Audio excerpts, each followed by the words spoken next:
पिछली कक्षा में हमने कर्म कारक द्वितीय विभक्ति का प्रयोग वाक्यों में जाना था। आज मैं आपको करण कारक तृतीय विभक्ति से परिचित कराती हूँ। करण कारक किसे कहते हैं? जिस साधन के द्वारा कार्य किया जाता है वह करण कारक कहलाता है। करण कारक में तृतीय विभक्ति का प्रयोग होता है। इसका चिन्ह से के द्वारा होता है, जैसे बालका मुखेन खादति, अर्थात बालक मुख से खाता है।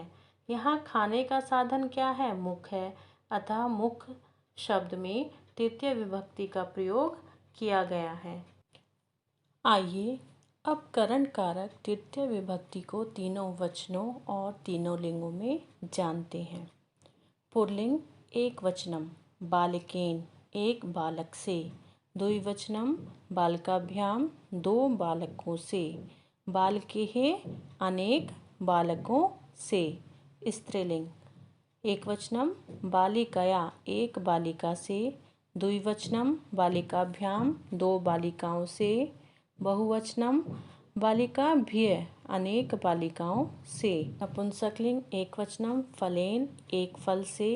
द्विवचनम फलाभ्याम, दो फलों से। बहुवचनम फलैः, अनेक फलों से। करण कारक में किम शब्द के रूपों का प्रयोग जानते हैं।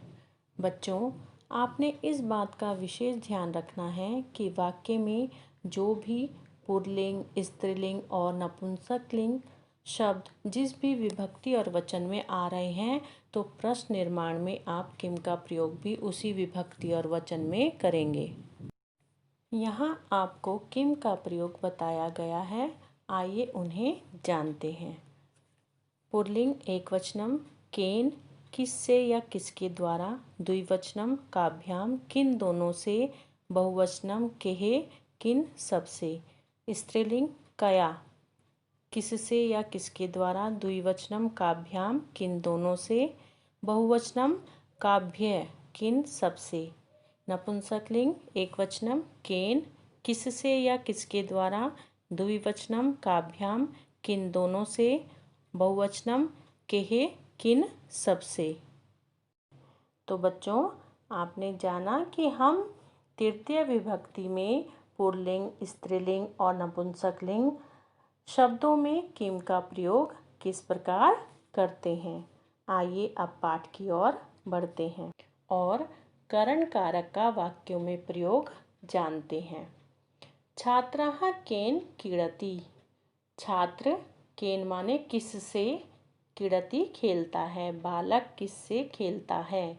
छात्राः कन्दुकेन क्रीडति, कन्दुकेन गेंद से, छात्र जो है गेंद से खेलता है। सः हस्तेन लिखति, हस्तेन हाथ से, वह हाथ से लिखता है। गीता कया गच्छति, कया माने किससे, गीता किससे जाती है।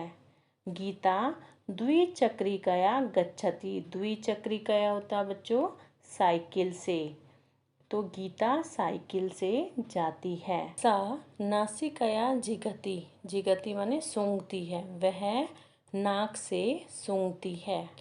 नरः काभ्याम पश्यति, काभ्याम किससे, पश्यति माने देखता है, आदमी किससे देखता है।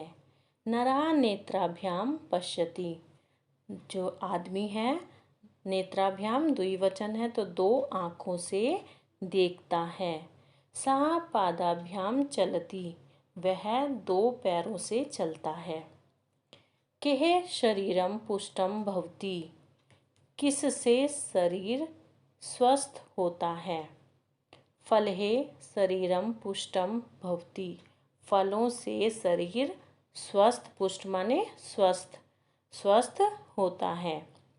अमरः दन्तेः चर्वति, अमर जो है दंते माने दांतों से, चर्वति माने चबाता है, अमर दांतों से चबाता है। जनकः केन सह गच्छति, पिता केन माने किसके साथ, गच्छति जाता है, पिता किसके साथ जाता है। जनकः पुत्रेण सह गच्छति, पुत्रेण माने पुत्र, पिता जो है पुत्र के साथ जाता है। सा पुस्तकेन पठति, वह पुस्तक से पढ़ता है। सः नेत्रेण काणः अस्ति, काणा माने काना, वह आँखों से काना है।